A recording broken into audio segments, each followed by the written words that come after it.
Nuestros proyectos Deep Tech son tan buenos desde un punto de inversión como son los americanos.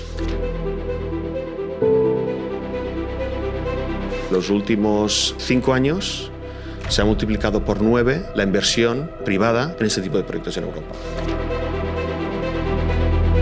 Vamos a la cola versus Estados Unidos y versus China. Recuperar el tren son décadas. ¿A qué líder de la Unión Europea se le ha ocurrido que invertir 500 billones de dólares en infraestructura de Estados Unidos tiene sentido? ¿Te has parado a pensar qué pasará con Europa si dejamos de fabricar cosas? Durante décadas fuimos el gran motor industrial del planeta. Coches alemanes, trenes franceses, maquinaria suiza, tecnología británica, fábricas españolas.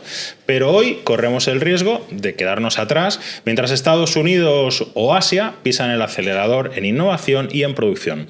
En un mundo donde todos hablan de apps y software, hay quienes creen que el futuro de Europa se juega en algo mucho más físico, en volver a construir, en recuperar el músculo industrial y en apoyar a las startups que diseñan los productos y tecnologías que van a mover la economía real.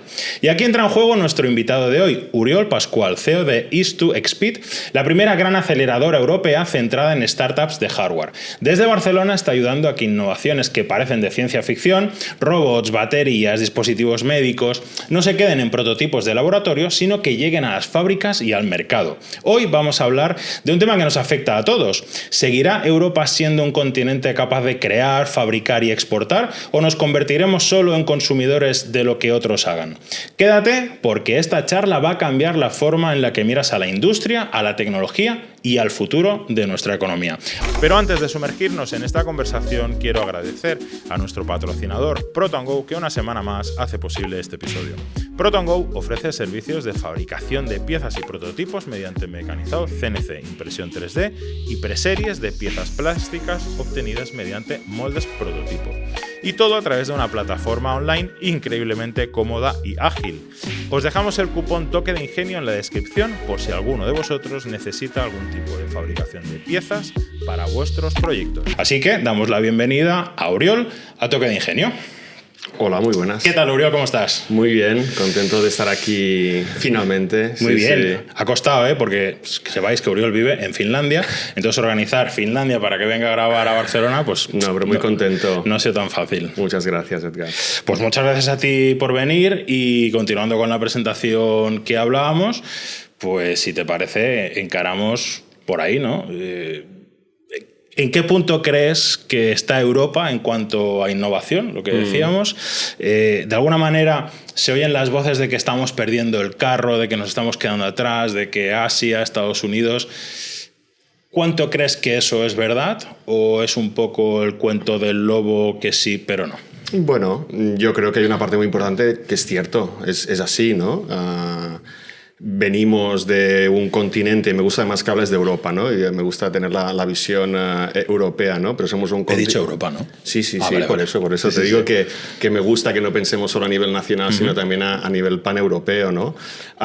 Hemos sido productores de innovación y además fábrica, si quieres, del mundo durante muchos años, pero luego llegó la globalización, ¿no? Nos creímos todos la idea de que lo importante era generar la propiedad intelectual, la innovación, la IP aquí, pero que esto de la fabricación lo hagan en otro sitio que sea más competitivo económicamente, y nos ha salido rana. No, nos ha salido rana porque lo que quiere decir es que a fin de cuentas tienes una dependencia de un tercero para esta fabricación que ya hemos visto en más de una ocasión que nos ha generado problemas, ¿no? En el momento de la pandemia, etcétera, que dependes de unas cadenas de suministro que no tienes aquí y que es imposible. Y que lo que has hecho durante 30 años o 30 y pocos años queriendo producir, si quieres de una forma más barata, de hecho has estado invirtiendo en crear una infraestructura en un lugar en el que tú no tienes una influencia, ¿no? Para un tercero, ¿no? Claro. Y eso tiene connotaciones de muchos niveles, ¿no? Uno es decir, bueno, somos soberanos, ¿no? Podemos autosostenernos y mantenernos, y a día de hoy no es el caso. O sea, Europa va a la cola, Estados Unidos y Asia, sobre todo China, han hecho una apuesta sostenida durante muchos años y muy agresiva para invertir no solo en la generación de innovación y de conocimiento, sino también en trasladarlo al mercado, ¿no? Que sería un poco esto de ir del laboratorio al mercado, ¿no? o de lanzar nuevos proyectos, de crear startups de base científico-técnica ingenieril. Y Europa no, Europa se ha quedado atrás. Y yo creo que uno de los problemas que tiene Europa es que, bueno, últimamente estoy muy decepcionado, ¿no? con Europa, pero yo creo nos falta Europa, ¿no? Nos falta más Europa y no hay una cohesión, y aunque tengamos una Unión Europea, pues acabamos siendo 27, que cada uno va por su cuenta y hay una competencia entre los unos y los otros, ¿no? Eso es un problema. De hecho, recientemente lo hemos visto, no sé si te has enterado, la decisión que ha tomado España respecto a los cazas de combate de no comprar los F-35, que son norteamericanos, y esperar al nuevo caza de combate, el FCAS, que se llama el europeo, ¿no? Pero para que eso pase, varios países importantes de Europa se tienen que poner de acuerdo, entre ellos Francia. Y Francia ha dicho, yo me pongo de acuerdo siempre y cuando el 70 o el 80% del pastel de la fabricación, el diseño del avión, se quede en mi país. Entonces eso liga con lo que dices tú. Está muy bien esto de intentar ser uno, pero hay que hacerlo, ¿no? Y en un momento en el que estás diciendo, no, es que no queremos depender de tecnología norteamericana, algo tan crítico como la defensa, y más en el punto en el que estamos, que el otro día nos enteramos que Alemania va a volver a instalar el servicio militar supuestamente voluntario de momento, decir, no, renunciamos al aliado americano, pero entre nosotros no somos capaces de ponernos de acuerdo. Eso iba un poco a la decepción, ¿no? No nos lo creemos esto de Europa. O sea, yo que soy de una generación, somos de una generación pues de la misma casi, ¿no? Cuando salió la Unión Europea, pues nos creímos el hecho de que podríamos ir todos a una, que seríamos más fuertes, etcétera, y la realidad se ha demostrado es que no nos lo creemos, y como no nos lo creemos, el resultado es pues el ejemplo que acabas de poner ahora mismo, ¿no? Que cada uno va a la suya. Pero también es verdad que vamos a la cola versus Estados Unidos y versus China. Recuperar el tren son décadas, no es una visión corta, sino que estamos hablando, el proceso de globalización lleva 30 años, ¿no? Y es ahora que Estados Unidos pues impone aranceles o que obliga, si quieres un acuerdo con Europa, pues vas a invertir billones, ¿no? Claro. En crear fábricas en mi país, etcétera, que también es de risa, ¿no? En plan, ¿a quién se le ha ocurrido? ¿A qué líder de la Unión Europea se le ha ocurrido que invertir 500 billones de dólares en infraestructura de Estados Unidos tiene sentido? ¿No? Empecemos aquí, ponlos aquí, ¿no? Pero esto aparte. Pero es verdad que, y vosotros que estáis en un sector que es el sector de la manufactura, la industria es un sector importantísimo. O sea, la industria es un sector importantísimo no solo económicamente, incluso como elemento, te diría, de cohesión social, ¿no? La clase media existe cuando hay industria. Claro. Si no hay industria, no hay clase media, ¿no? Cada vez tienes más inequidad, ¿no? Y separación entre los que tienen mucho y los que tienen menos, ¿no? O sea, es la industria lo que genera la clase media, ¿no? Y hemos perdido este poder. Aparte de que la industria genera puestos de trabajo cualificados, es motor de innovación, es motor de exportaciones, etcétera, ¿no? Yo siempre lo digo, los países competitivos son aquellos que tienen un sector industrial fuerte. Y un sector industrial fuerte quiere decir que al menos el 20% del PIB viene del sector industrial. El 20%. ¿No? Al menos el 20%, sí. Sí. Si hablamos de Corea del Sur, si hablamos de China, las economías fuertes son aquellas que tienen al menos mínimo un 20, si no un 25% del PIB que viene del sector industrial. Aquí hemos tenido altos y bajos, ¿no? Al menos en nuestro país hemos tenido altos y bajos, ¿no? En Cataluña hemos llegado a tener el 25% hace una década, bajamos prácticamente el 16%, ahora estamos rozando 18, 19, depende del... Yo también en la casa el 17, sí, depende del mes, depende del último de esto, pero bueno... Y en el global de España caerá al 12... Pues mira, me pillas sin los datos, pero sí, bueno, a nivel nacional se ha hecho una apuesta muy fuerte por los servicios, ¿no? Total. Y los servicios... bueno, todos sabemos lo que quiere decir, ¿no? Pero hablamos de servicios, podrían ser servicios de alto valor añadido, pero muchas veces son servicios de bajo valor añadido, con lo cual hablamos de precariedad, etcétera, etcétera, ¿no? Entonces, bueno, la apuesta por la industria es importante. Ahora nos ha cogido a todos las prisas, ¿no? A nivel europeo. ¿Pero te lo crees? ¿Te lo crees que desde arriba alguien se ha dado cuenta y ha dicho... nens, vamos a ponernos las Bueno, pilas. pero es estratégico. Hostia, pero lo Tú era hace 10 imagínate- años también, y hace 10 años nadie levantó la mano y dijo, Sí, hola. pero seguramente era lo fácil, ¿no? Mira, esto es como el sector aeroespacial. Tenemos una agencia europea aeroespacial, Sí. ¿no? Y el sector aeroespacial, incluso de nueva generación europea, está subiendo con mucha fuerza. Los cohetes se lanzan desde Rusia, o hasta hace 4 días se lanzaban desde Rusia, y desde que empezó la guerra con Ucrania no podemos lanzar cohetes. O nos tenemos que ir a la Guayana francesa, ¿no? Etcétera. Y entonces, por primera vez, a alguien se le ha ocurrido, tendríamos que tener una base de lanzamientos en Europa, ¿no?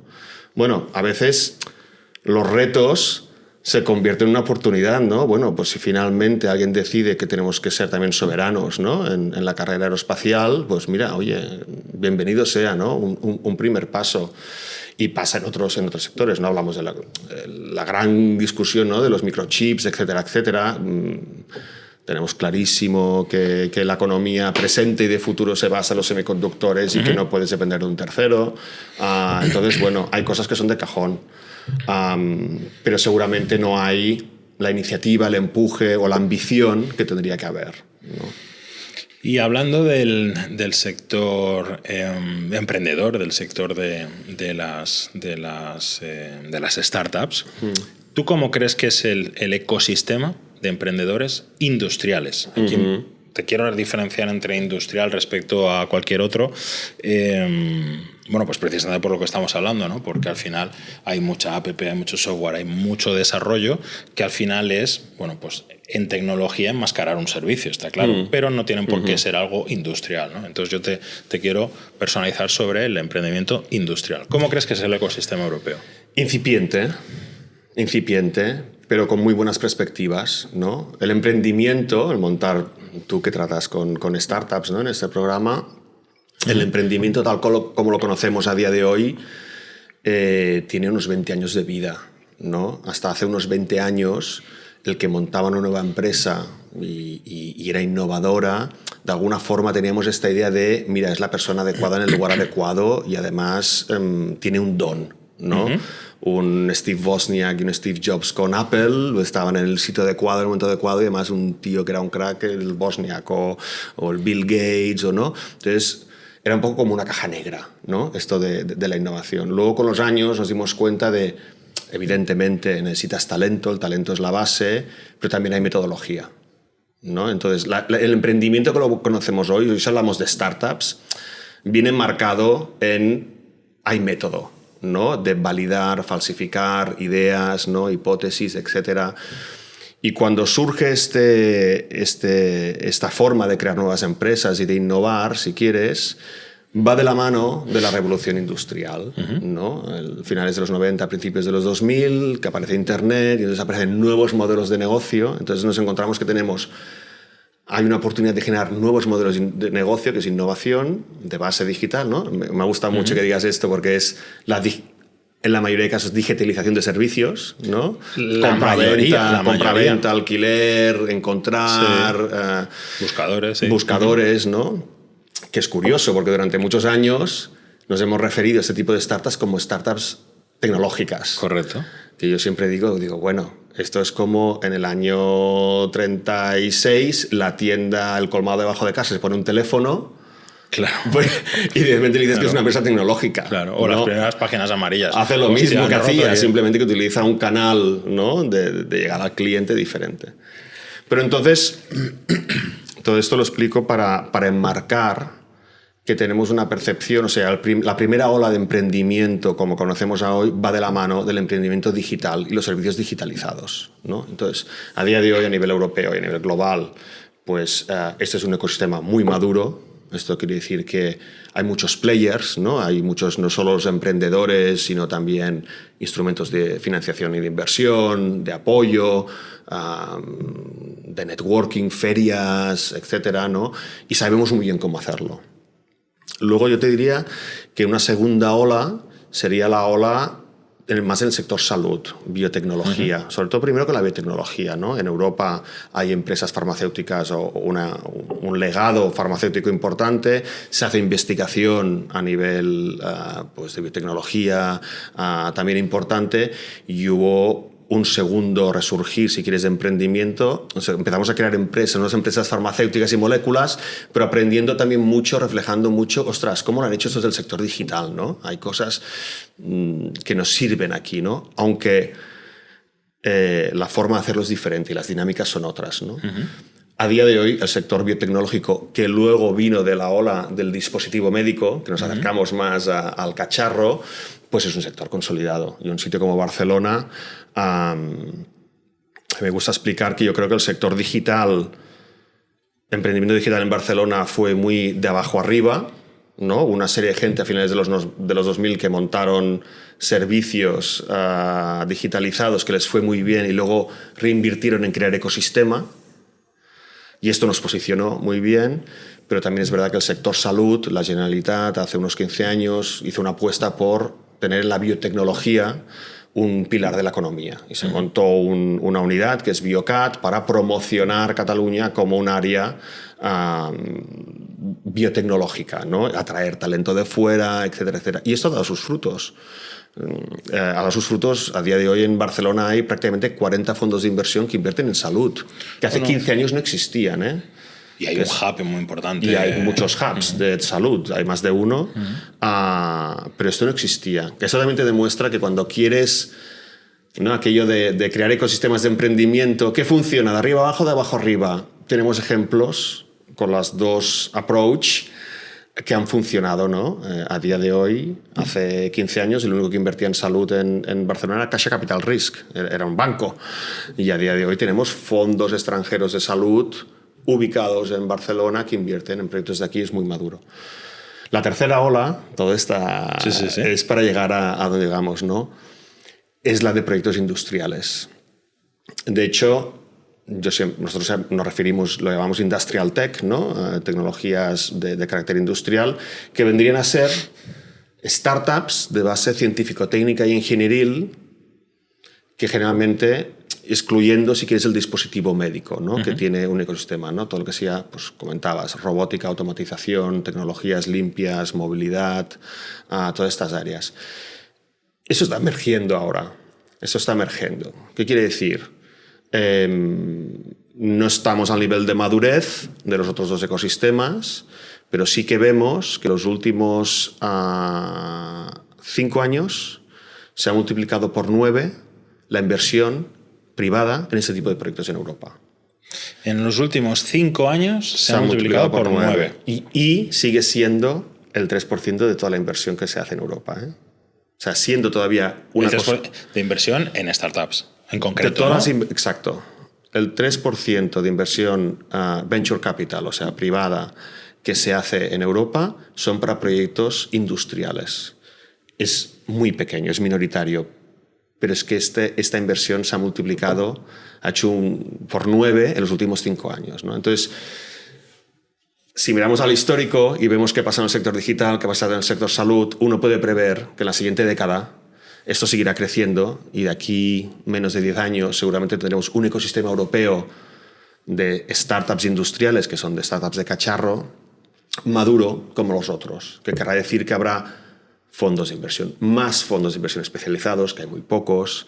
Nosotros tenemos un programa de apoyo para startups de este tipo, igual hay 2 en toda Europa, o 3 si quieres estirando, pero tendrás muchos programas de apoyo, tendrás sitios de networking especializados, etc. Entonces, ¿dónde estamos? Es un sector incipiente, pero que está creciendo de una forma rápida y que tiene perspectivas de acabar consolidándose como un sector de emprendimiento consolidado como son otros. ¿Y tú crees que eso se ha dado porque alguien lo ha fomentado activamente? ¿Se ha dado porque todo el sector digital ha perdido fuelle y el dinero de alguna manera es como el caudal de los ríos, ¿no? Y tiene que fluir hacia donde le sea más sencillo desarrollarse, ¿no? Es una buena pregunta. No me lo había planteado, pero seguramente es una mezcla de esos factores. Un factor muy importante es el hecho de saber cuáles son las dinámicas características de este tipo de proyectos. La gente invierte dinero en un proyecto cuando sabe cuáles son las reglas del juego. ¿no? Entonces, en el sector digital puede ser un sector, si quieres, muy especulativo, ¿no? Totalmente. Puede ser muy especulativo, pero las normas del juego están marcadas. Y la gente que juega este juego, pues oye, ya sabe lo que puede esperar, ¿no? Puede ser, si va muy bien, puede ir muy bien, pero el ratio de que vaya muy mal, pues es muy alto. Es muy alto, pero están muy marcadas. En el sector salud, las normas del juego también están muy marcadas y vienen sobre todo marcadas por la regulatoria. Es un sector muy regulado y la regulatoria te marca, oye, tú has de cumplir una serie de hitos y estos hitos te permitirán, si todo va bien, que al final tu producto llegue al mercado, ¿no? Entonces, como lo hemos hecho ya durante unos cuantos años, ya sabemos que para conseguir cada hito, ¿qué tiene que pasar? No solo a nivel cuánta inversión necesitas, pero cuánto tiempo necesitas, qué ratio de éxito. Entonces, las normas del juego también están muy marcadas. Por eso también ahora hay muchos fondos de inversión, porque, oye, es hacer un poco un copy-paste, ¿no? Esta compañía está alineada con el patrón o no está alineada con el patrón, ¿no? Uh-huh. Para el resto de proyectos científicos, técnicos e ingenieriles, estas normas del juego todavía no están bien definidas. ¿Cuál es el life cycle o cuál es el roadmap de una startup de robótica? Algunas piezas las tenemos, pero no está tan bien definido como las del sector salud o en el digital. Hostia, pero... Entonces, esto es un elemento que juega, ¿no? Muchas veces, si hablamos del sector inversión, ¿no? Sí, sí. ¿Por qué hay menos fondos de inversión en estas áreas? Primero, porque el know-how de cómo evoluciona y qué hitos y qué indicadores tiene que cumplir una compañía para saber si va por buen camino o no buen camino, no está tan maduro y no está tan bien definido. Algunas piezas tenemos, ¿no? Entonces, esto es un elemento. Pero hay otros que encantado de comentarlos. Lo que te iba a decir es que, o sea, tú me has hecho como tres grandes bloques, ¿no? Metemos todo el digital, da igual que lo que vendas, es un gran bloque. Luego medical devices, dispositivos vinculados a la salud, y luego todo el sector industrial. Entonces yo pienso, yo soy un inversor o yo soy alguien que pretendo maximizar mi inversión en el sector digital. Lo que dices tú está muy claro. Mira, sabes que de cada 10 que pongas vas a perder 9, pero el que ganes es probable que se te multiplique por mucho. Entonces al final asumes el riesgo, calculas tal y bueno, te puede salir. Pero el tiempo de retorno, el tiempo en el que acabas validando eso, normalmente es muy corto. Es ágil. O sea, en un año y pico vas a saber si eso funciona o no funciona. Luego está el sector industrial, donde en un año y pico has empezado a enterarte de las especificaciones de lo que tienes que hacer y no tienes ni el más mínimo prototipo, pero es que el sector sanitario es 10 veces peor. Correcto. Entonces, me sorprende que el sanitario haya quedado en medio después del digital. Mira, nos venimos de lo más ágil, coño, a lo más lento del mundo, porque cada vez que aquí se plantea un proyecto del sector médico es, bueno, vamos a empezar a ver solo con leernos la normativa que tienes que aplicar. 100%. Yo reposicionaría estas piezas que acabas de poner. Yo te diría, si hacemos una comparativa de los tres sectores en cuanto a velocidad de desarrollo, como inversor, capacidad de interacción, de iteración, posibilidad de retorno, etcétera, etcétera, yo te diría el más ágil, el más rápido es el digital. O sea, son dos extremos. El digital y el salud son los dos extremos. Totalmente. Y cuando acabemos de tener el playbook, que yo hablo del playbook, ¿no? El industrial quedará en medio. En cuanto no necesita mucha más inversión que el digital, los tiempos de desarrollo son más largos, los ciclos de desarrollo también son más largos, hay unas constricciones del mundo físico, ¿no? de tener que poner cosas en una caja, en un palé y llevarlas de un sitio a otro, ¿no? que te limitan, pero es más ágil que el de salud, no está tan regulado como el de salud, no necesitas otro tiempo de desarrollo tan largos como el de salud, etcétera, etcétera. Entonces, la foto, yo te diría, te cambiaría las piezas de sitio y te diría, estamos hablando de lo que tenemos a día de hoy consolidado son dos extremos, y seguramente cuando acabamos de escribir el playbook del industrial nos daremos cuenta que está en medio. A mí lo que me sorprendía era el salto de las tesis de inversión, de decir, no, vamos a saltar del digital, que sabes cómo está todo marcado, al sector sanitario sin haber pasado, robots, movilidad, electrónica, electricidad. O sea, bueno, pero todo el sector eléctrico es un mundo. Pero piensa también, si hablamos desde el punto de vista de inversión, el que invierte en digital dirigido a consumo o en SaaS, etcétera, no es alguien que invierta en salud. Ya. Hablamos de grupos diferentes, ¿no?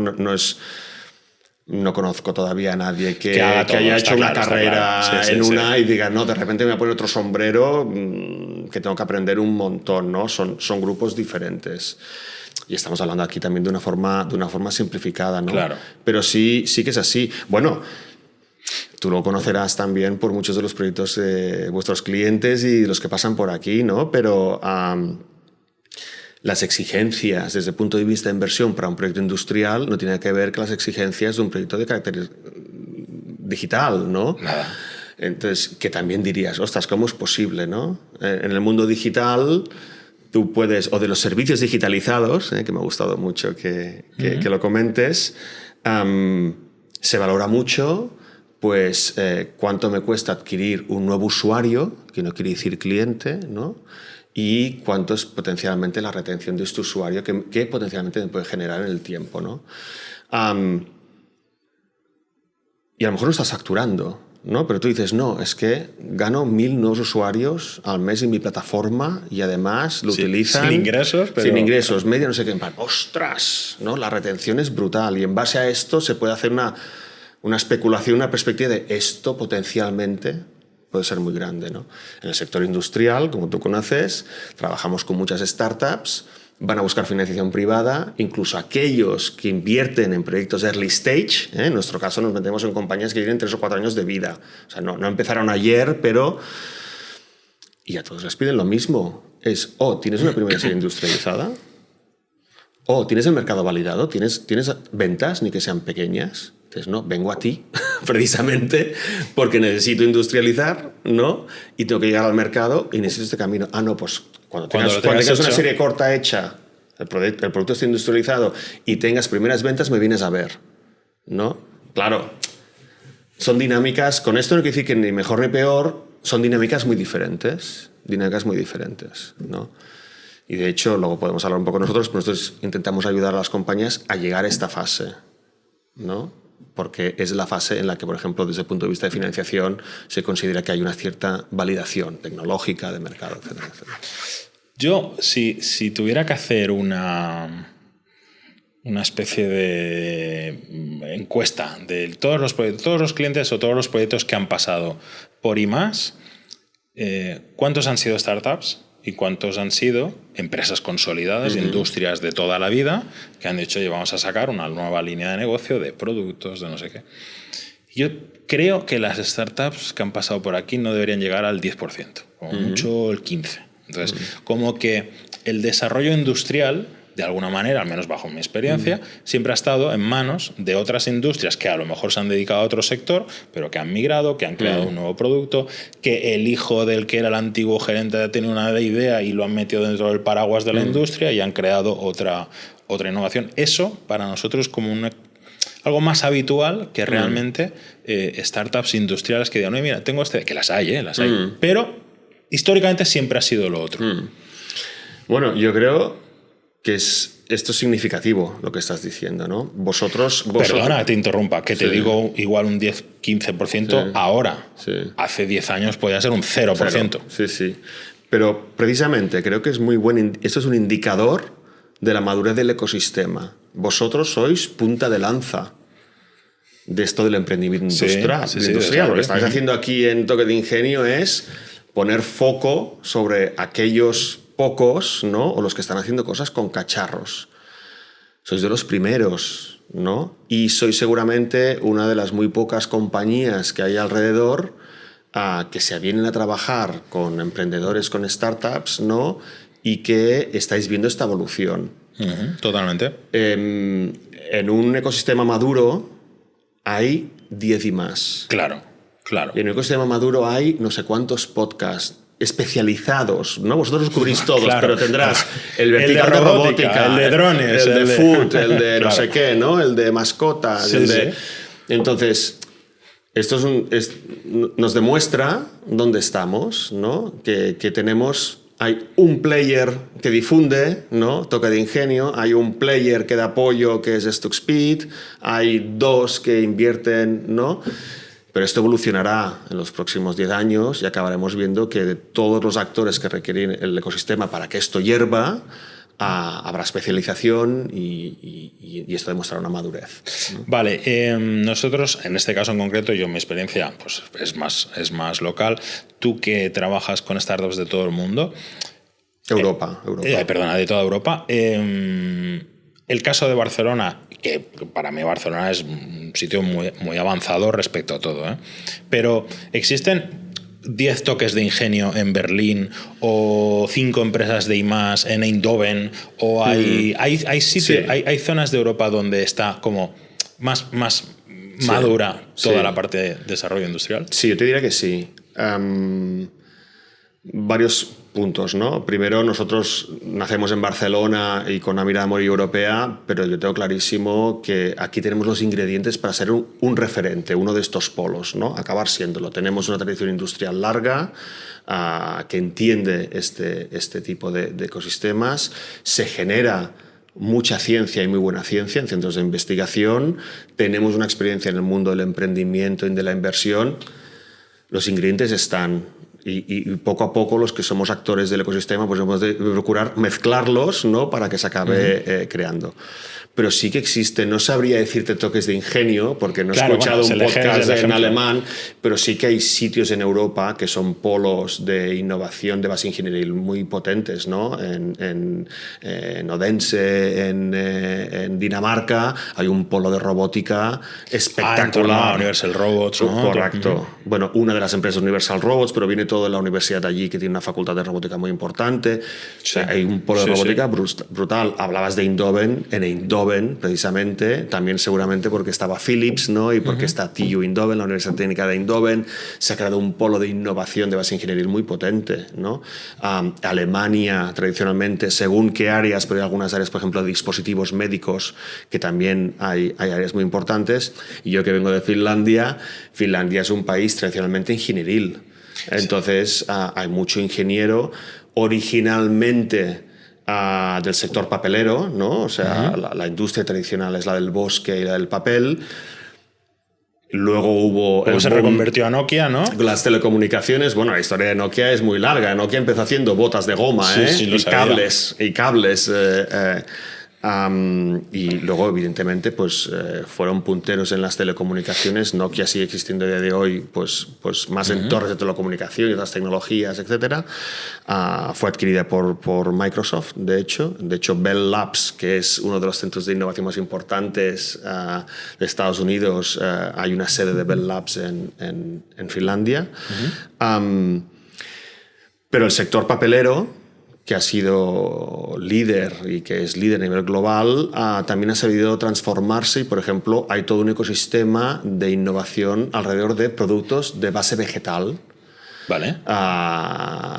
Proteína alternativa, ¿no? Que no es de carne, sino otro tipo de proteínas como huevos, pero que no son huevos, diferentes tipos de bebidas también de base vegetal, pero también piel, que es de base vegetal, o aditivos del sector papelero, del cartón, ¿no? Que es reutilización, etcétera. Con lo cual, ahí hay un boom de innovación. Ellos lo llaman bioeconomía, no desde el sentido de biología, sino del sentido de bio más el verde y del bosque, ¿no? Pero sí que hay polos por Europa, sí que los hay. Y, por ejemplo, de las participadas que vosotros tenéis, ¿está totalmente difuminado o tenéis algún...? ¿Sí? No, o sea, ¿tenéis a día de hoy tenemos 21 participadas, menos del 30% son nacionales, son españolas, y las nacionales prácticamente todas son dispositivo médico, también porque el ecosistema Barcelona, Cataluña es muy potente en esta área y son sobre todo de esta área, pero tenemos 2 de Holanda, 2 de Inglaterra, Austria, Turquía, Suiza, una de Finlandia, una de Noruega, un poco por todos lados. Un poco por todos lados, diría. No hay un polo concreto, vale, pero viene de todos lados. No tenemos, muy distribuido. No tenemos nada parecido a un Silicon Valley del hardware en Europa. No, a día de hoy no. Un Hard Valley. No, a día de hoy sería muy interesante, pero a día de hoy no. En Berlín hay una gente que se llama Motion Lab Berlín, que empezó como un espacio físico que alquilan metros cuadrados a emprendedores que quieren, ¿no? Necesitan un taller y entonces hacen esto, y han evolucionado, han conseguido financiación estatal y ahora tienen un programa de apoyo a startups, etcétera, etcétera, y aquello pues tiene una cierta pinta, si quieres, a esto. Pero bueno, es un actor, no un Silicon Valley de nuevo, son muchos actores interactuando, este es un actor.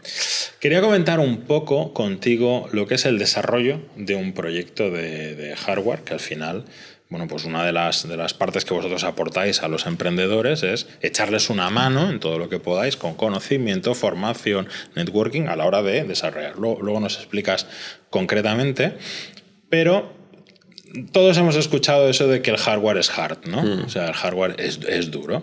Entonces, dentro de lo que un emprendedor que pueda estar escuchando esto ahora sabe que tiene que enfrentar, que a nosotros nos contactan constantemente, oye, mira, que tengo una idea que he desarrollado, un no sé qué me podría costar, sería muy complicado industrializar esto. Cada semana, pequeños comentarios de estos, ¿no? Bueno, pues alguien que sepa, me gustaría tu punto de vista de la parte hard, o sea, ¿a qué se enfrenta alguien que quiere desarrollar un proyecto de desarrollo de un producto físico? Esto va a ser muy extenso, ¿eh? Bueno, pues hay que acortarlo, que no tenemos toda la tarde. No, pero bueno, yo creo hay 2 o 3 puntos a tener en cuenta, ¿no? El primero sería, si quieres, las fases de desarrollo, ¿no? Y para simplificar, podríamos hablar de 3 fases de desarrollo. La primera fase o el primer estadio es un estadio de I+D, ¿no? Que si quieres es el de crear una nueva tecnología. Estamos hablando de productos innovadores, ¿eh? Crear una nueva tecnología, desarrollar algo innovador. Entonces, hay toda una fase de I+D donde el objetivo es en crear este nuevo, validar que es posible hacer una cosa de una forma. Esto generalmente muchas veces pasa que no es una empresa, ¿no? A veces es un grupo de investigación, a veces es un departamento dentro de una empresa, a lo mejor es alguien que, como comentabas, que ha salido de estar muchos años en una gran corporación y tiene el toque inventor, ¿no? y quiere desarrollar. Esta es una fase, bueno, si estás dentro de un entorno institucional como un centro de investigación o una universidad, pues hay varias palancas que te puedes apalancar, ¿no? Incluso hay instrumentos de financiación no dilutivo, o sea, de financiación que financian este tipo de proyectos. Luego viene la segunda fase, que sería, bueno, tengo una tecnología validada, he demostrado que esto es posible, he demostrado que puedo tener un prototipo de un exoesqueleto protectivo para entornos industriales o una herramienta de trazabilidad que utiliza. Vale, creo la compañía, es la fase, creas una compañía, ¿no? Y entonces aquí el objetivo está en pasar del prototipo. Una cosa es hacer un prototipo, la otra cosa es industrializar, ¿no? Industrializar. La validación de mercado, esto quién me lo compra, ¿no? Y cuál es la validación de mercado. Y esta fase, desde el punto de vista de apoyo, hay poco apoyo, ¿no? Desde el punto de vista hay programas como el nuestro, si quieres, pero por ejemplo de financiación tendrás una mezcla de financiación no dilutiva a nivel nacional y a nivel europeo, pero empieza a haber también inversión privada, ¿no? Business angels, gente que a lo mejor viene del sector, conoce el sector, está dispuesto a poner un poco de dinero. Hay algunos fondos de inversión que invierten en estas fases. Y una vez tienes el mercado validado y tienes la tecnología industrializada, viene la fase de crecimiento. Oye, he vendido 10, ahora como vendo a 100, como vendo 1000, ¿no? ¿Cómo multiplico? Y aquí, pues desde un punto de vista de financiación, hay muchos fondos de inversión. Aquí no tendrás problemas de buscar financiación. Para crecer. Aquí no hay problema. Con el mercado validado y sí, sabiendo que chuta. Incluso fondos de private equity tradicionales de toda la vida. Si el mercado está validado, aquí ya no hay riesgo. Claro. ¿No? Entonces, un poco la foto de lo que pueden ser las 3 fases. Ahora, esto te lo he explicado de una forma muy lineal, ¿no? Pero la segunda cosa a tener en cuenta es que muchas veces aquí un problema que nos encontramos es que quien lanza este tipo de proyectos generalmente es gente muy técnica, es muy orientada a producto y pasan 2 cosas. Una es que piensan que una vez tenga el producto listo, llaman a tu puerta y te dicen esto que costaría. Y dicen, si tengo el producto, me lo van a quitar de las manos, ¿no? Y ponen todo el énfasis en la tecnología y en el producto ¿no? Entonces, ese es un error. Nosotros siempre decimos la tecnología es el 10% del proyecto, si llega. Necesaria, pero insuficiente para que esto sea un éxito. Esto es un error muy típico. Y luego muchas veces es que se han desarrollado productos y tecnologías sin validar antes que hay un problema que vale la pena resolver. ¿No? Entonces, ¿qué nos encontramos en muchas ocasiones? Alguien de un perfil técnico ingenieril que desarrolla una cosa que técnicamente es increíble. Es muy chula. Es muy chula, pero luego intenta meterla con un calzador. ¿Y esto para qué me sirve? ¿O quién me lo compra? ¿No? Entonces, esto es otro gran problema. Entonces, yo te he hecho esta visión muy lineal de lo que es, pero idealmente, en esta primera fase, tú tendrías que salir primero a validar el problema, entender realmente cuál es el problema a todo nivel de detalle. Esta mañana estaba con una startup que me interesaba que salí de la Universidad de Helsinki. Y la conversación que hemos tenido era exactamente alrededor de esto, ¿no? Hemos desarrollado una plataforma de análisis genético con inteligencia artificial. El MVP lo tenemos al 70%, etc. Y están emocionados que esto casi lo tenemos y nos lo han quitado de las manos. Digo, no, con ¿cuántos técnicos de laboratorio que hacen secuencia genética has hablado? ¿No? No, yo lo hice hace unos años y tal. Bueno, empecemos por allí. Empecemos entendiendo a día de hoy la gente que hace secuenciación genética, cuál es el workflow que hace servir, qué pain points tienen este proceso, cómo están resolviendo a día de hoy los pain points para entender, oye, hay una oportunidad aquí de hacer este workflow mucho más eficiente y luego desarrollarás una solución basada en esto, más que al revés, más que decir, no, es que he cogido inteligencia artificial, que la enchufo ahora no sé dónde y esto va a ser la pera, ¿no? Esto es un ejemplo, pero esto pasa mucho.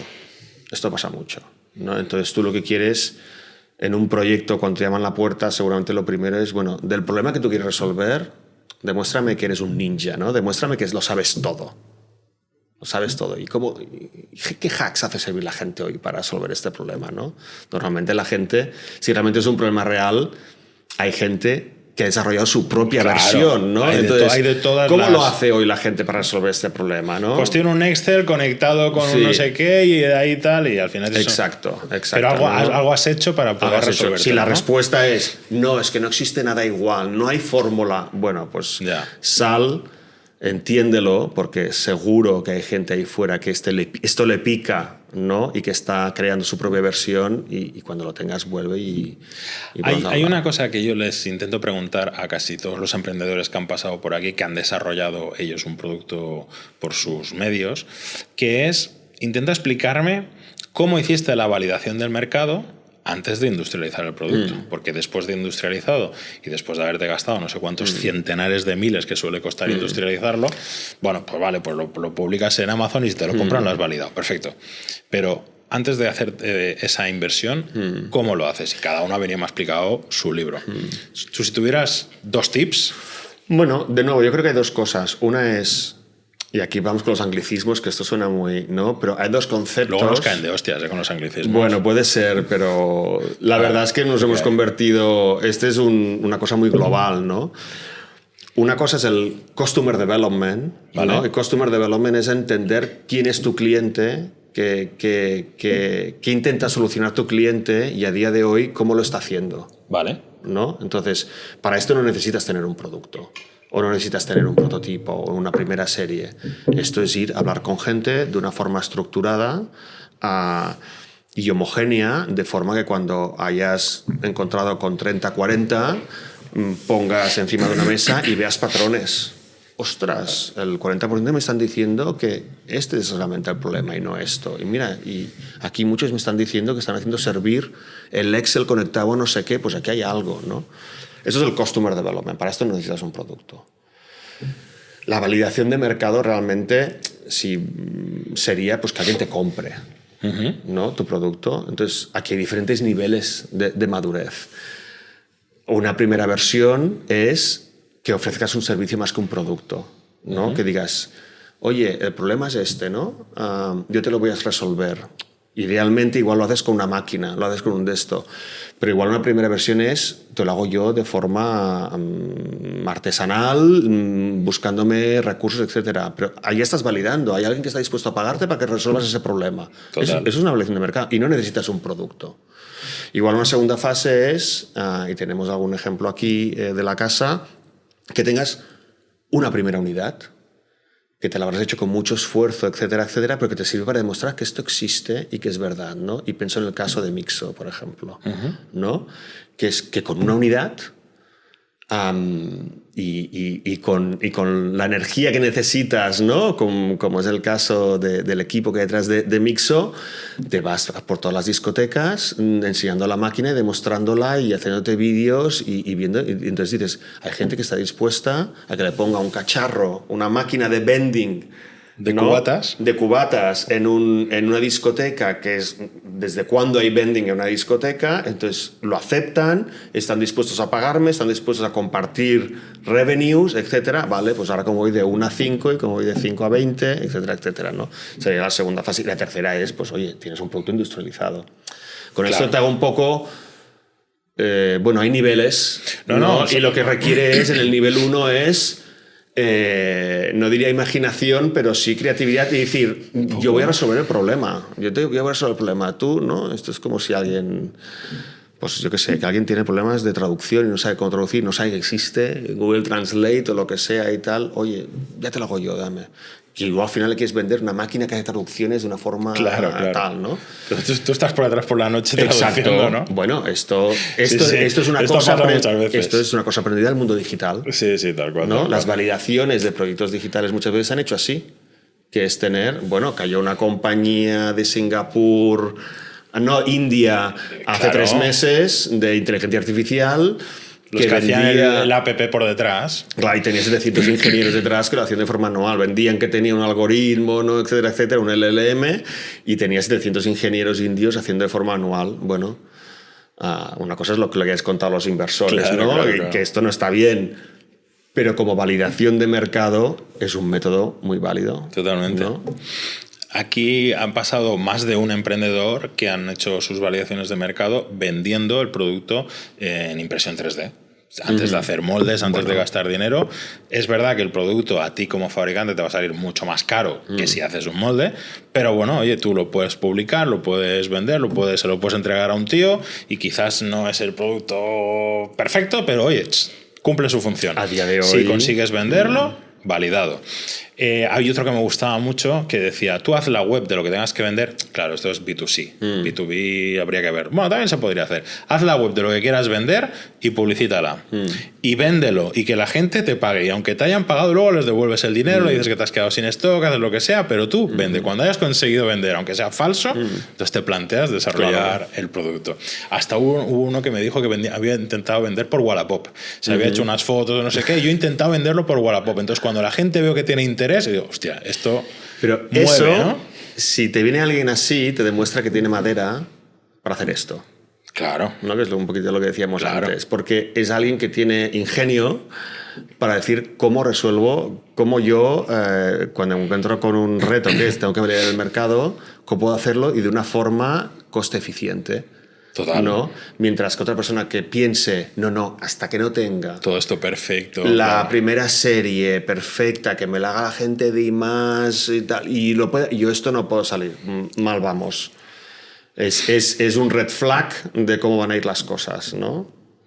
Sí, de hecho yo recuerdo bastantes reuniones con clientes de I+, de ir a ver a su cliente con prototipos como buenamente hemos podido aquí para que el tercero valide que aquello funciona. Y de hecho ahí te tendría que decir que yo he visto cómo se ha simplificado la evolución de los proyectos, o cómo se ha simplificado es el poder llegar a esas primeras versiones mucho más ágil que lo que podía ser antes.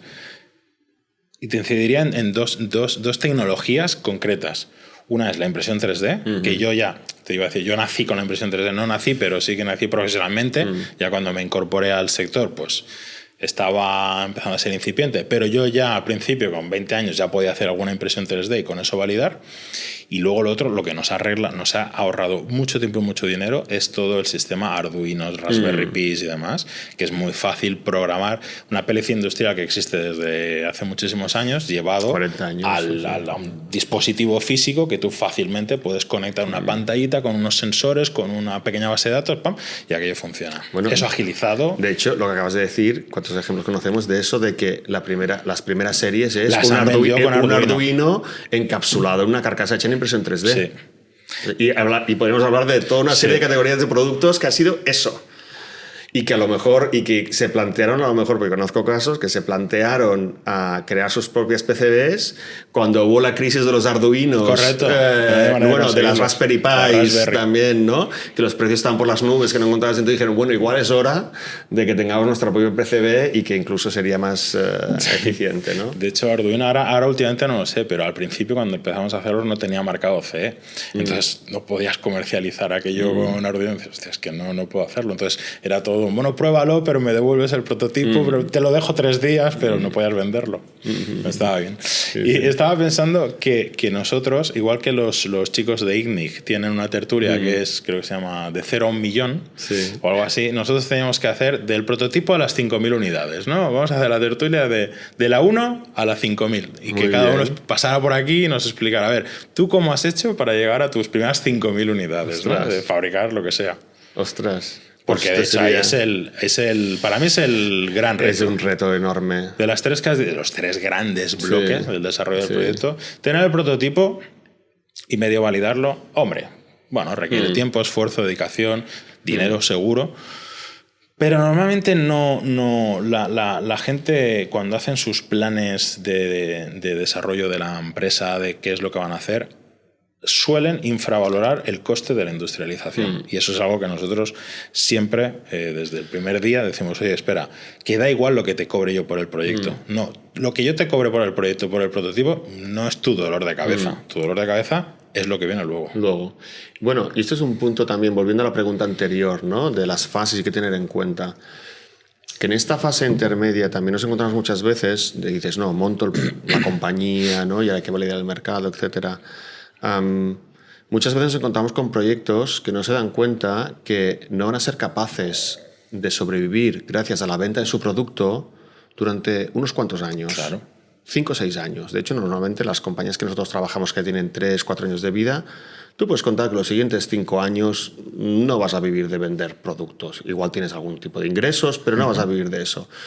Y quiere decir que durante una etapa tú eres una empresa con tu NIF, etcétera, y eres una startup, y tú estás convencido de que mañana o a la vuelta de la esquina voy a vender como churros, pero la realidad es que durante unos cuantos años va a ser una empresa de I+D.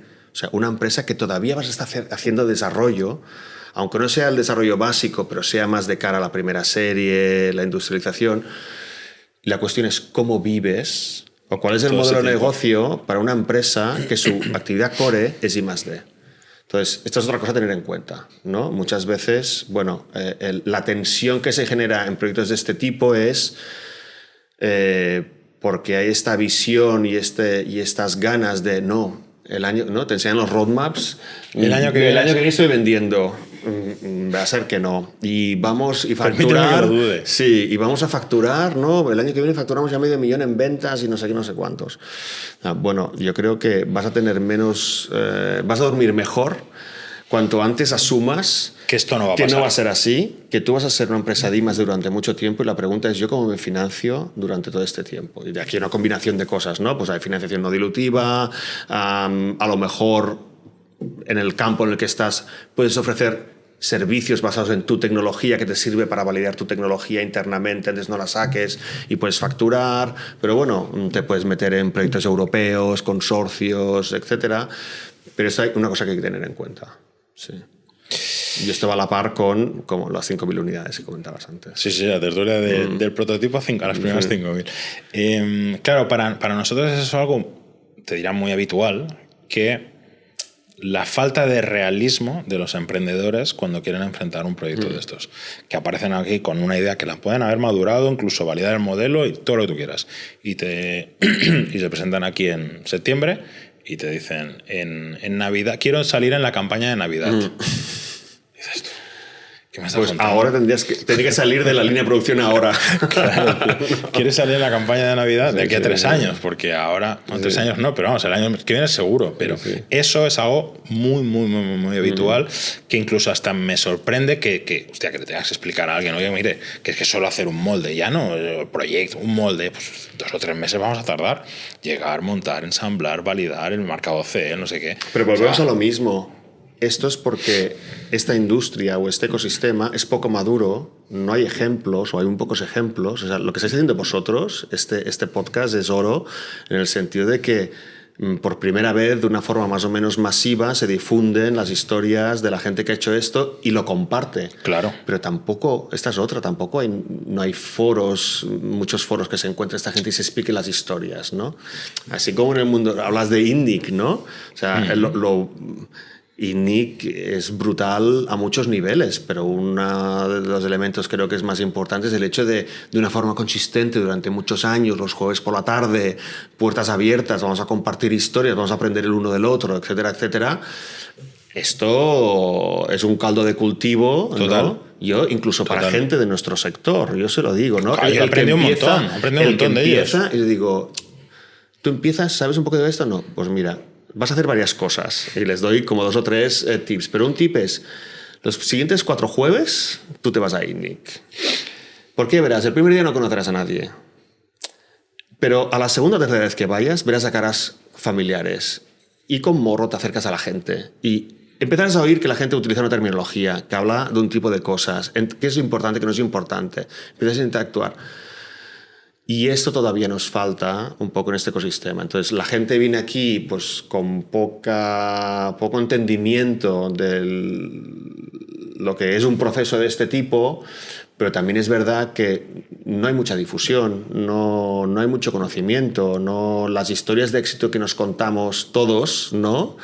Normalmente no están todavía no están en ese sector, ¿no? Por eso nos hace falta toque de ingenio. Muy bien, muy bien, muy bien. Claro, es verdad que cuesta, pues yo lo veo,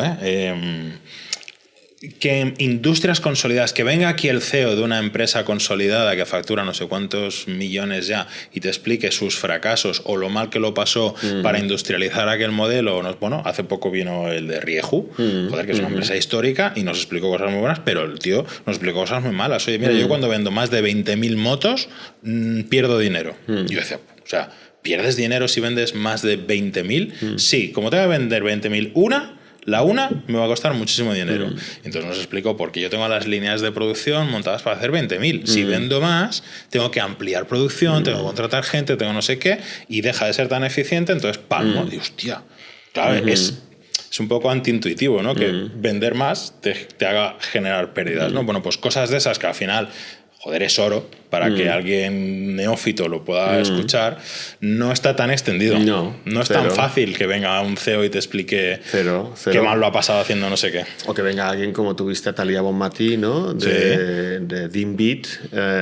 Bueno, es muy bueno. O sea, el know-how que hay en Thalia y en todo su equipo, etcétera, pues esto se ha de difundir mucho más, ¿no? Alguien que ha empezado, pues nada, con un producto sencillito, hecho con la placa PCB, la impresión 3D, etcétera, a producir en cantidades importantes, etcétera, etcétera. Sí, sí.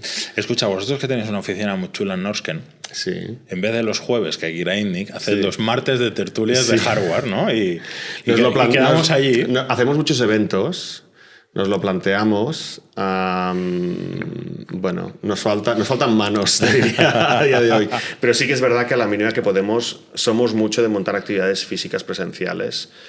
Y bueno, también hacer mucha difusión. Hablabas del mundo de la inversión, ¿no? Pues hace no tanto, antes del verano, montamos una sesión con un agente de Francia que es Hello Tomorrow, que es un referente dentro del mundo Deep Tech, que hicieron todo un estudio del estado de la inversión en empresas Deep Tech, ¿no? Científico-técnicas, ingenierías en Europa.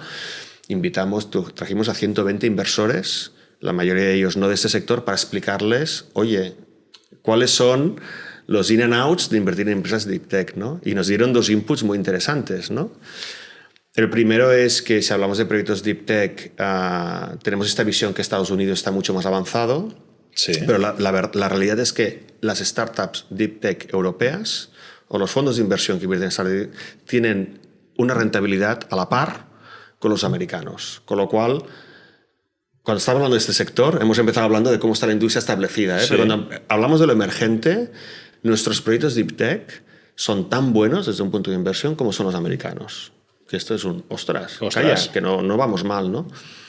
Y la segunda conclusión, que es la que a mí me gusta más, es, pero si estos proyectos Deep Tech además van acompañados de hardware, se multiplica la rentabilidad de una forma bárbara, ¿no? O sea, si tú quieres invertir en proyectos científicos ingenieriles, antes invierte en uno de base hardware que en uno de base software, porque los de base hardware tienen más rentabilidad que los de base software. Entonces, tenemos indicadores de que esto puede ser un campo interesante para la inversión y que esto va a crecer. Pero lo pongo como ejemplo de, ostras, evento que montamos para evangelizar, explicar, etcétera. Luego tenemos nuestros Demo Days, que también montamos eventos. Cuando tenemos programa cada viernes montamos networking sessions que invitamos gente del ecosistema también para conectar, etcétera. Bueno, de hecho, ¿me podrías explicar exactamente qué hacéis en East2Speed? Sí. Que ya el nombre de la empresa... Sí, lo sé, tiene tela. Todo el mundo te lo ha dicho, ¿no? Ya lo sabemos. Vale, hay que hacer algo. Me callo. Justo antes del verano hemos hecho un trabajo. Es que es difícil de pronunciar, macho. Le hemos dedicado horas, habrán cambios. Mira que el logo es chulo, los colores corporativos, sí. Todo guay, pero no te puedo adelantar nada. Pero hemos hecho un trabajo intensivo porque somos muy conscientes. Vale. ¿Qué hacemos en East2Speed? Nosotros somos una empresa privada que nace en Barcelona hace 3 años y medio, en abril del año 22, que nos dedicamos a dar apoyo a startups industriales europeas de base hardware. Podrías clasificarnos como una aceleradora, si quieres. Por simplificar, ¿no? Para que lo entienda todo el mundo, sí. Tenemos un programa de 2 años de duración. 2 años. Que estos 2 años de duración, los primeros 4 meses pasan de forma intensiva parcialmente en Barcelona. Y el resto de tiempo hay un acompañamiento de forma trimestral, vale. Con las compañías, donde hacemos seguimiento y les ayudamos en varias áreas. Trabajamos 4 bloques, 4 áreas. El primero es Getting Ready for Manufacturing. Entonces, muy alineado, sería un poco nuestra propuesta de valor diferencial, ¿no? De hecho, IMAS colabora dentro del programa dando alguna sesión y con expertise, pero básicamente es explicar, ¿no? Qué es lo que viene, ¿no? ¿Cómo llegó a fabricar 5000? ¿Cómo llegó a fabricar 5000? Que te lo cuente alguien que lo está haciendo día a día, ¿no? Pues como esto tenemos sesiones formativas, pero hay mucho one-to-one, ¿no? Y conectar con el sistema, pero explicar el roadmap. Ayudamos también a elaborar la documentación para Getting Ready for Manufacturing. Ayudamos también a definir la estrategia de certificación de producto. Ayudamos en la búsqueda de proveedores de componentes o contract manufacturers o firmas de ingeniería. Ese sería el bloque de Getting Ready for Manufacturing. El segundo bloque es Market Validation. Nosotros entramos en compañías que son hardware con tecnología propietaria en B2B, ¿no? Vale. No hacemos producto de consumo. Entonces, sobre todo la validación de mercado lo hacemos con gran empresa industrial que busca innovación, ¿no? De hecho, esas startups la mayoría de veces van a vender a empresas establecidas del sector. Tenemos una red de más de 90 responsables de innovación o responsables de unidades de corporate venturing de gran empresa industrial que busca innovación. Entonces buscamos hacer estos matches pues, para que acaben haciendo pruebas piloto, hayan primeros pedidos, etcétera. ¿Tú me podrías explicar un ejemplo de eso? Un caso que os haya pasado y que no sea confidencial, que puedas explicar. Sí. Uno, por ponerle física. Alguno... Bueno... estoy seleccionando, ¿eh? A mí me pasa igual. De hecho, no es la primera vez que tenemos que cortar el podcast porque he explicado toda la historia y cuando acabo digo, hostia, no, esto era confidencial, no puedo explicarlo. Córtalo, venga, otra vez. No sé si tanto la confidencialidad, ¿no? Pero sí el hecho de compañía... Bueno, algún ejemplo, sí, este es fácil. Compañía noruega que desarrolla robots autónomos de limpieza para puertos y marinas. O sea, un robotito que va por el puerto, por la marina, puede ser en puertos europeos, pero tienen bastantes clientes en zonas más tropicales donde hay resorts como más de lujo, etcétera, y tal.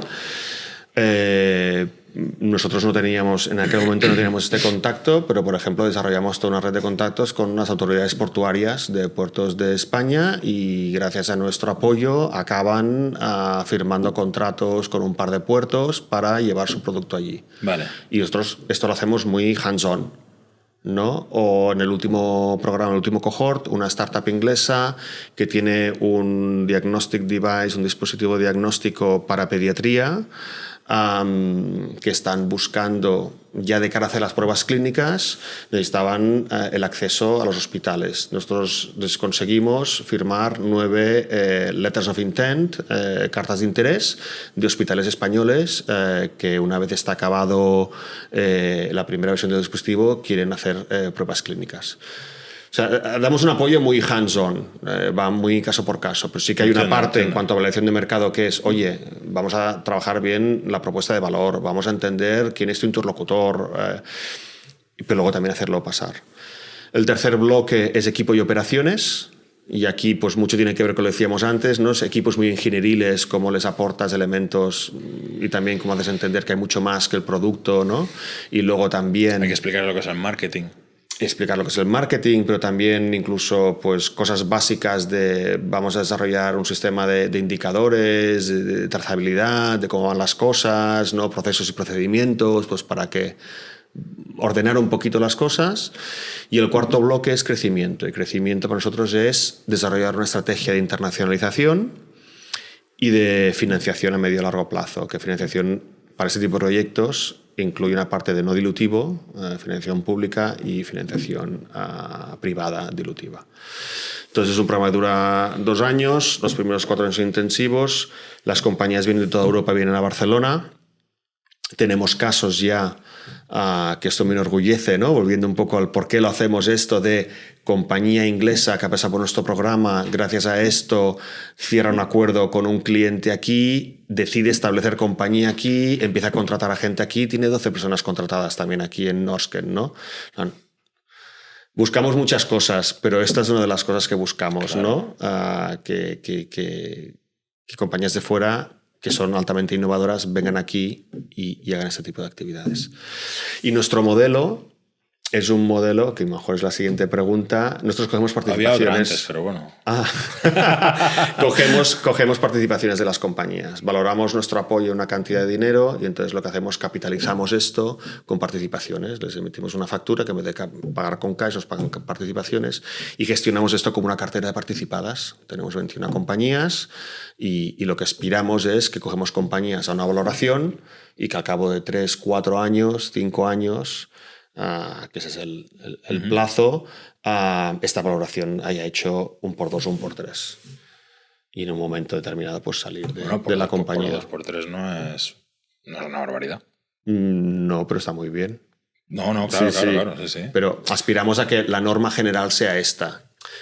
Claro, dentro de un fondo de inversión, que también es nuestra tesis, es lo que quieres que todos hagan 1 por 10. Claro. ¿no? O sea, tú le dices pero la realidad... Dices 1 por 2 y se ríen de ti. Pero la realidad es que tú de media acabarás teniendo que casi todas las compañías harán un 2, 1 por 3 en los siguientes 3, 4, 5 años.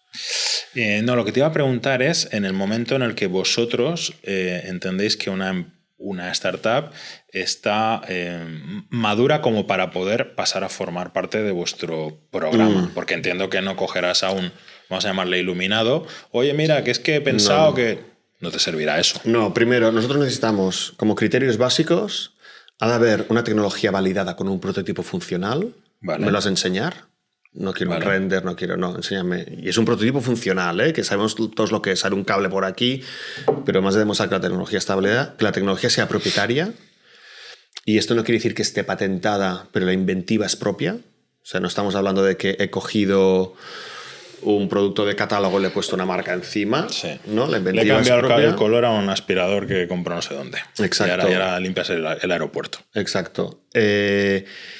Equipo y equipo de dedicación completa. O sea, no solo emprendedor, sino al menos ha de haber 2, 3 personas, mínimo, y a dedicación completa. Y en B2B, ¿no? Estos son los criterios básicos. Si cumples estos criterios, entonces te pedimos que apliques, pero te pedimos mucha información y hacemos una due diligence. ¿no? Y entonces en la due diligence vemos muchas cosas. Miramos desde... validamos esta innovación que es propia, si la tienes protegida, pues bueno, si realmente pues te cubre o no te cubre, cuántas patentes tienes, qué no tienes, etcétera. Validamos también a nivel financiero, ¿no? ¿Tienes caja, no tienes caja, hasta cuándo tienes runway, ¿no? Hablamos de un caso antes, ¿no? Pero cómo va financieramente la compañía, quién está dentro de la compañía. Bueno, hacemos una due diligence, como lo haría un fondo de inversión, ¿no? Pero a fin de cuentas siempre pensamos que si el proyecto se cumple todas estas características, si el proyecto se puede beneficiar de lo que tenemos que ofrecer, ¿no? Si es demasiado temprano, no te va a servir de nada que te cuente según qué cosas o que te ayude con según qué cosas. Claro. Y si es un poco demasiado madura, ya has pasado, no te aporto nada. Ya has sufrido. Exacto, claro. ¿no? Si el proyecto te aporta, y bueno, si encajas con los criterios que te comentamos. O sea, sería básicamente que el sector sea B2B, sí. La distribución sea B2B, que tengas un producto validado. Sí, una tecnología validada con un prototipo funcional.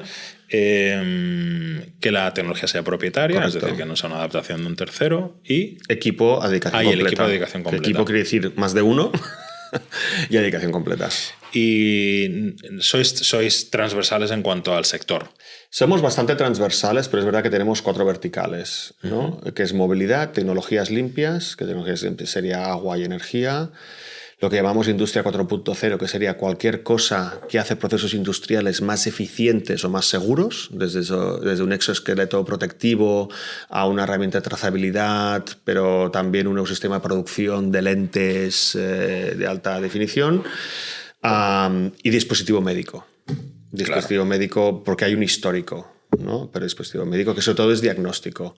Pero tenemos desde diagnóstico de sepsis de forma muy rápida, a diagnóstico de ictus cerebral, ¿no? Seguimiento en tiempo real de la evolución de un ictus cerebral, pero también tenemos una empresa turca muy interesante, Mantiscope, microscopio electrónico, que con reconocimiento de imagen, según la morfología de los glóbulos rojos, te puede detectar hasta 7 patologías diferentes, ¿no? Con lo cual coges una muestra de sangre y alguien sin experiencia, ¿no? En una zona remota, lo que sea, pone el microscopio y le puede identificar según patologías. Sí, correcto. Eso está validado con miles de muestras, etc. Entonces, bueno, somos transversales. Yo siempre digo, si es cacharro con IP B2B, nos interesa echar un vistazo. Lo estudiamos. Pero la realidad es que hay como 4 bloques. Y pese a que vuestro core sea el cacharrerío, ¿estudiaréis algo que solo sea software? No. No, directamente ha de ser. No entra. Tiene que tener un dispositivo físico, ¿no? No entra porque consideramos que no entra porque hay muchos gente otros que lo puede hacer, hacer, ¿no? Y que lo hace mucho mejor que nosotros. Claro. O sea, lo que decíamos antes, no estamos... O sea, yo entiendo muchas cosas de cómo funciona el mundo del software, pero no es nuestro negociado. Hay gente que lo puede hacer mucho mejor que nosotros y son 2 dinámicas muy, muy diferentes. A mí a veces me pasa en algo tan básico como es este podcast, que mucha gente me escribe y me dice, oye, mira, que he hecho una app, que tengo un software, que tengo un SaaS, que tengo no sé qué, voy a Token Ingenio y te lo explico. Y les digo, oye, mira, tu SaaS será perfecto, pero es que yo no tengo ni idea. No voy a saber mantenerte el diálogo. Yo sé pues de impresión 3D, de fabricar, de moldes, de no sé qué. Entonces, si tú me hablas pues prefiero no hacerlo porque hay mucha gente que lo va a hacer mejor que yo. Entonces, y que luego hay mucho aprendizaje, ¿eh? Porque una cosa que vemos, ya has tenido gente aquí, sino modelos de negocio que eran 100% digitales han pasado al mundo hardware, ¿no? El hardware as a service, ¿no? O el robot as a service, o el, ¿no? Cada uno le pone su etiqueta, ha venido para quedarse, ¿no? Y esto es importante, que haya una transfusión, ¿no? de uno a otro. Pero nosotros tiene que haber un cacharro. Muy bien. Vale. ¿Y tenéis algunos plazos por si alguien nos escuche le interesara postular y decir, oye, mira, a mí me interesaría hablar con vosotros? ¿Tenéis unos plazos, un calendario cuando empezáis? ¿Cómo va? La búsqueda de oportunidades es en continuo. O sea, si tú tienes un proyecto y quieres hablar con nosotros, en continuo te puedes poner en contacto, puedes ir a la página web S2X pit, ¿no? .com, ya lo ponéis en la descripción, siempre puedes mandarnos un mensaje y hablamos con proyectos constantemente. Pero sí que es verdad que dos veces al año empezamos programa. De hecho, el siguiente programa empieza en octubre, la primera semana de octubre. Cuando dices eso de los 4 meses intensivos, lo hacemos dos veces al año. Haces 2 veces al Sí. año. Vale. Y nosotros llevamos varios programas en paralelo. Pero 2 veces al año tenemos la parte intensiva. Vale. La primera empieza en marzo, la primera semana de marzo, que se acaba para verano, y la segunda empieza ahora en octubre y se acabará para Navidades. Pero las compañías que vendrán en octubre ya están seleccionadas desde justo antes del verano, ¿no? Entonces, bueno, la búsqueda de oportunidades o análisis de oportunidades es continuo. Sí que hay 2 momentos al año que empezamos el programa en sí. Pero bueno, entre una cosa y la otra ya empieza el siguiente, ¿no? ¿Y qué es lo que pueden esperar una startup después de pasar por vuestro programa? Muy buena pregunta. Pues... Hombre, 4 meses de dedicación en Barcelona, un tío que a lo mejor viene de Finlandia, sí. O sea, hay que estudiarlo, realmente tiene que compensarte, ¿no? Sí. El resultado. No vienen 4 meses full time, vienen unas semanas concretas, un tiempo. Bueno, primero, lo que decíamos, ¿no? Un baño de entender qué quiere decir, cuál va a ser el viaje de llevar un producto físico al mercado y todo lo que corresponde, ¿no? Pero a nivel práctico, nosotros les ponemos en contacto con futuros clientes y buscamos de una forma proactiva, ¿no? Este mundo corporativo de la evaluación de mercado. Nosotros les conseguimos proveedores y les conseguimos firmas de ingeniería que les pueden ayudar en este proceso de industrialización. Nosotros les ayudamos en la búsqueda de financiación, tanto sea competitiva como la privada, con fondos de inversión, y colaboramos con algunos fondos de inversión que tenemos acuerdos cerrados, ¿no? Donde va a la par la inversión con el apoyo recibido. Entonces, bueno, esto para marcar como las 2-3 cosas más relevantes, aparte de traemos a mucha gente pues, que lo ha hecho antes, ¿no? Tenemos como un toque de ingenio semanal interno donde la gente te lo explica, la comunidad, etcétera, etcétera, ¿no? De hecho, me planteo hasta si para algún mecanismo de financiación, el hecho que hayan pasado por vuestra aceleradora, pues debe ser un plus añadido, ¿no? Podría ser. Lo que está pasando ahora es que tenemos acuerdos ya cerrados con un par de fondos de inversión y ahora, de hecho, hablaba con otro fondo, estuve hablando con un fondo el otro día que estaba planteando entrar en una compañía en plan, no, es que queremos entrar, pero no queremos hacerlo solos, queremos hacerlo con vosotros. O sea, queremos entrar, pero con una condición sería que entren en vuestro programa y reciban todo el apoyo. Entonces, con lo cual, es muy razonable. Lo que estás comentando está pasando.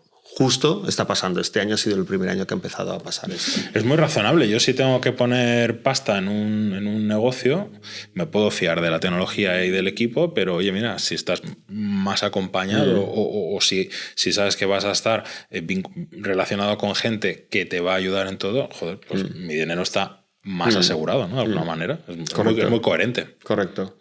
Pues sí, está empezando a pasar. Sí. Uriol, hay que irse a merendar. ¿A qué me invitas? Hay que irse a tomar café, macho. Llevamos hora y cuarto, ¿eh? Muy bien. Muy bien. ¿Sabes? Seguro que no te lo has preparado. Pero sabes que aquí tenemos una pregunta para todos nuestros invitados, que es la última de todas, que es cuando se te pone la cara así azul, que es que nos expliques cuál ha sido tu mayor cagada profesional. No me la he preparado. Sabía yo. Mi mayor cagada profesional es que yo diría que he metido tantas veces la pata, ¿no? Pero hay que mojarse un poco. Es para el libro esto, ¿eh? Mi mayor cagada profesional. Ostras, se me hace muy difícil, ¿eh? Se me hace muy difícil. Yo no te diría tanto... No, dime tanto. No le des vueltas. La otra pregunta es lo del sexo, pero vamos, supongo que... Casi que lo de la cagada. No. Ostras, no lo sé, no quiero ser políticamente correcto, pero no recuerdo... ¿No recuerdas una gran cagada? Una gran cagada que ha dicho, aquí he metido la pata hasta el fondo. Yo creo... Me he guiado siempre, yo siempre he pensado que todo lo que haces a nivel profesional, sobre todo, es un poco un prototipo de la siguiente versión de lo que vas a hacer, ¿no? Entonces, siempre he ido mucho con una mentalidad de prueba, error. Lo único que ahora, donde estoy ahora, este es el producto, ¿no? Ya. Yo creo que me he pasado 20 y pico años, ¿no? Pues haciendo muchos prototipos, iterando muchas cosas, etcétera, pero el producto final es este, ¿no? Entonces, en este camino, pues sí, habré metido la pata, pero nunca Pero no recuerdas nada nunca ha garrafal, sido ¿no? nada grave. Creo que el sentido de ridículo que tengo, pues no tengo, con lo cual... Lo absorbe todo. Lo absorbo todo. Creo, un poco soy también un poco como tú. Yo me he puesto en un escenario delante de miles de personas haciendo el ridículo, no sé qué, pero esto se hace y no me importa. Pero tengo que decirte que grandes cagadas a nivel financiero, a nivel personal, etcétera, no es algo que tenga en el track record. Siempre uno mete la pata, toma decisiones que eran erróneas, pero nunca han generado un daño Vale, que venga, no sea controlable. pues ya que no me mojas, te cambio la pregunta. Vale. Vamos a hacer una segunda pregunta final. Vale. Que en tu caso sería, ahora que llevas un tiempo de emprendedor, porque al final tu acelerador no deja de ser un emprendimiento, Totalmente. que tienes trabajadores, tienes responsabilidades, nóminas, tendrás socios, tienes todo lo que puedes tener como un emprendedor, hazme una valoración. ¿Del proyecto hasta ahora? No del proyecto tuyo en concreto, sino de esta aventura. Tu aventura como emprendedor, qué es lo que has extraído de ahí y qué es lo que podrías transmitir a un tercero. Pues que las relaciones personales y conectar con la gente es una cuestión, es muy importante, ¿no? Yo te diría, este viaje yo creo que es un poco la culminación de muchos años que me he dedicado a dar apoyo a startups científico-técnicas e ingenieriles y darme cuenta que necesitaban, ¿no? Y este es el viaje que uno se crea su perfil, su trayectoria, su credibilidad con los años, ¿no? Que de hecho tengo socios hoy dentro de la compañía que la primera vez que los contacté pues fue hace 12 años, pues en una tirada de piscina de estas, ¿no? De invitarles a hacer no sé qué, y luego la gente con el tiempo ve que, ostras, mira, esta persona que hizo esto y que lo conocía así y ahora está, ¿no? Veo una evolución, ¿no? Entonces yo creo que las relaciones personales y estar siempre también, tener una cierta consistencia en lo que haces te puede ayudar para arrancar un proyecto. Evidentemente que el equipo es importantísimo, los perfiles que hay dentro del equipo y que haya un buen entendimiento, que estemos todos alineados, pero que la gente también tenga un cierto nivel de autonomía, ¿no? Para mí una cosa muy importante es, un reto que yo tenía era, bueno, yo lancé el proyecto, pero por cuestiones personales, pues nos fuimos a Finlandia hace un par de años, yo estoy entre Finlandia y Barcelona y era, ostras, se puede gestionar un proyecto desde la distancia y funciona, ¿no? El primer año y medio, 2 años, pues con mucho venir aquí, etcétera, pero realmente en plan, sí, esto funciona, ¿no? No hace falta que estés siempre allí todo el día, pero a día de hoy, pues con los daily stand-ups que hacemos, con todas las herramientas de seguimiento que tenemos, las cosas funcionan bien, pero el equipo es un elemento muy, muy importante. Y bueno, estas dos cosas te diría, ¿no?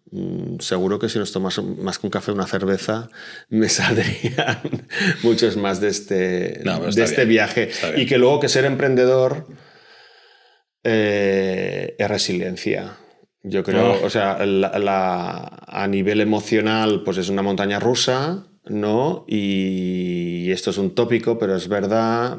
Por la mañana pues, ha salido una cosa muy positiva y estás muy contento, y 2 horas más tarde te viene una bofetada de no sé qué. Y la cuestión es, bueno, cada día tiras, ¿no? Cada día hay que adelantar un poquito más, un poquito más, un poquito más. Y además justo eso, hay gente que te dice, no, pero bueno, con el paso de los años te acostumbras y estabilizas y yo hace 20 años y no he estabilizado. Yo a las 10 de la mañana nos firman un proyecto chulo y estoy arriba y por la tarde hay un cliente que nos ha retrasado un pago y te ha cancelado algo. Exacto, pues eso. Pues eso. Pero que eso pasa factura, o sea, eso es agotador, ¿no? Requiere un de esto y uno tiene que estar preparado a esto. Totalmente. Sí. Pero es divertido. Todo eso, hombre, claro. No. Bueno, y al final es un hijito más, ¿no? Que tenemos, es nuestra criatura y la vemos crecer y le sufrimos y cuando le sale el primer diente y cuando se cae y se rompe la rodilla, ¿no? Y, exacto. Pues, bueno, Exacto. Hay que vivirlo. Te llena. Totalmente. Oye, Oriol, muchísimas gracias por habernos dedicado este ratito, por haber hablado sobre... Y a vosotros por invitarnos. Sobre el emprendimiento, el ecosistema en Europa. Y antes de irte... Hombre, te regalo unos auriculares de nuestro patrocinador oficial Proto & Go, que seguro que todos vosotros ya sabéis quién es, porque en algún momento os lo habremos explicado. Muchas gracias, nos seguiremos viendo y a todos vosotros, hasta la semana que viene. Chao.